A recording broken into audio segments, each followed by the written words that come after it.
But why don't we just go ahead and jump right in? We are talking about reckless love tonight, but before we get started, I would love for you to just tell us a little bit about you and your author journey.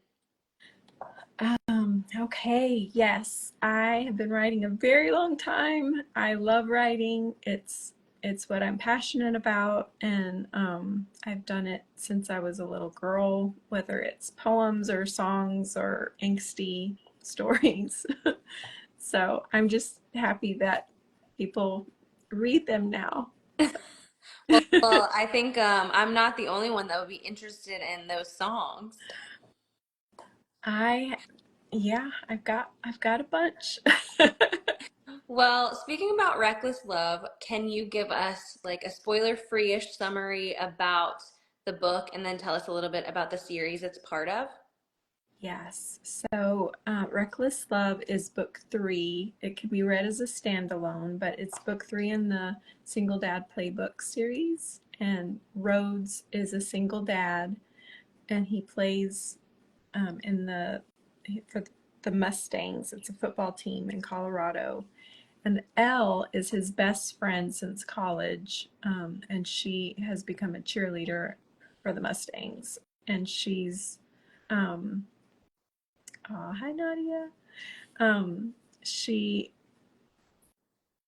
thinks because she's Rhodes' son's godmother that she'll be able to maybe skirt around the rules with the fraternization, but no. So I think it jumpstarts their um, pining that they've been doing that they didn't know they were doing it about each other, but they have been all this time. So I feel like I really screwed that up. No, you didn't at all. Where did you get the inspiration for this one? Um, well, I knew that. So Elle and Rhodes are in all of the books leading up to this, and we've seen them be such good friends. And I knew that they had feelings for each other, but no one else really knew that. But they just wished because they are so right for each other. Like all their friend group. Um, Hi Nadia.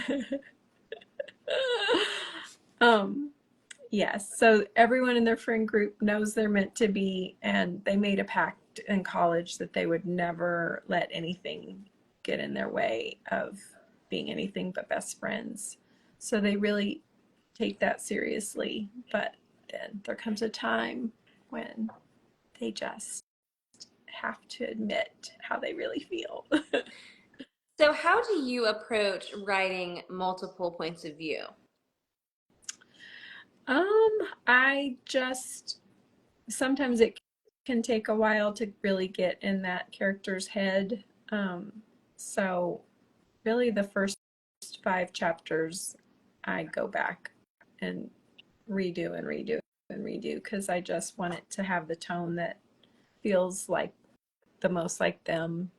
Um, and then yeah, when it's how I what just feels right, then I move on and I try to carry that consistently throughout the book. Do you have like a rule, like every other chapter is going to be one person versus the other, or is it just kind of how it feels?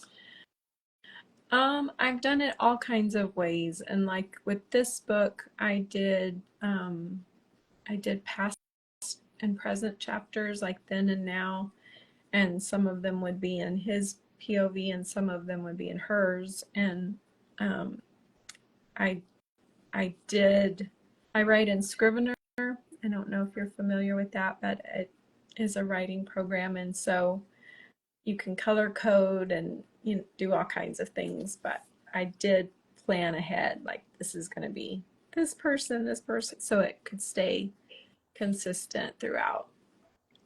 So, thinking about Elle, there's something that, I don't want to give too much away, but we learn about her that she is very successful. But it's something that she kind of has to hide based on like her religious conservative upbringing and the relationship she has with her parents. Mm-hmm. And that whole like dynamic has just kind of really shaped the way that she's approached a lot of things in her life. So I would love to know why you decided you wanted this to be such a big part of her story. I could relate a lot to it. I went through something similar to that. And so, and even there are still family members of mine that don't know that I do this for a living. So it, it just is something I know well. So I wanted to do that in a way that was also respectful and shows that she still loves her parents, even though she doesn't always agree with them. Um, and just, yeah, she needed that outlet um, to do this other profession that we're not saying. Um, and I think it was part of her growth as a person, really. Well, and like Ellen Rhodes, they have very different family dynamics. So his is Mm-hmm. a lot more open and just a completely different relationship. Yeah. So how did you choose, like, was it always intentional to have such opposing dynamics, or how did you get to that point?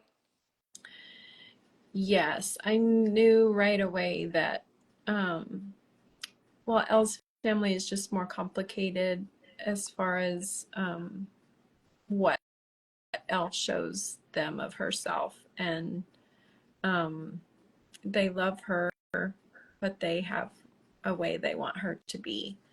And Rhodes' family is, well, delightful.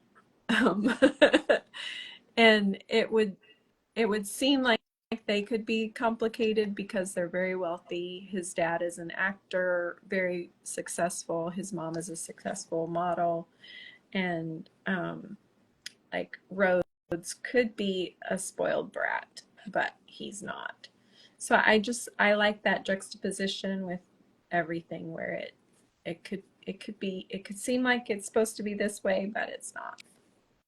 Well, and thinking about Rhodes, like as we know based on, the series, he is a single dad in this masculine sport, but it's really cool because he's got this group of guy friends that, they regularly chat about their lives and emotions. And so I want to kind of understand more about like why you wanted to write these male characters that are so in touch with their emotions and make that such a priority in their lives. I feel like dads often get a really bad rap. And I mean, sometimes it's justified, but like if you look at any sitcom, not any, not all, but a lot of sitcoms or cartoons or the dad is so dumb and just doesn't have that depth. And I know that not all dads are like that. Like my husband is the best dad ever, and I know he's also an exception because he's very in touch with his feelings. But there are men out there like that, and so I wanted to tell their stories. Well, they're so fun to kind of get to eavesdrop on those conversations and those hangout times. I love it. Well, what would you say is the key to writing single parent romance while not making the child an afterthought? um, I tried to think of it as kind of as how we parented because my kids are grown now. Like my youngest is in college, and um, like we we took them to the nice restaurants right away and um, did all the fun things. Um, and yeah, so it was just the way we parented, and so I tried to put that in there, like how I like kids to be. Like I like them to be part of the conversation. Yeah, let them be a part of the life, not make the life about them, Yeah, right? yeah. What would you say is the most fun and the most challenging thing about writing Friends to Lovers? It's so challenging, and I feel like it gets a bad rap as well. Not everyone likes it. And I think maybe it's because um, there needs to be a good reason of why they haven't gotten together or didn't to begin with. And that can be challenging to figure that out. But it's so, to me, it's so rewarding and such a great payoff when they do um, get together after a long friendship. Winston. Sorry, my dog is acting up over there. Um, yeah, because that friendship is there and there's just that depth again where they can be funny with each other, they can be completely themselves, and there's not that long um, getting to know each other part. That part's already built in. So how much would you say this book changed from your like initial conception of it to final edits?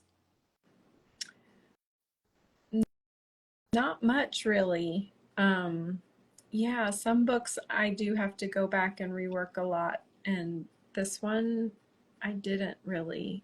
I felt like I knew them very well, and that helped.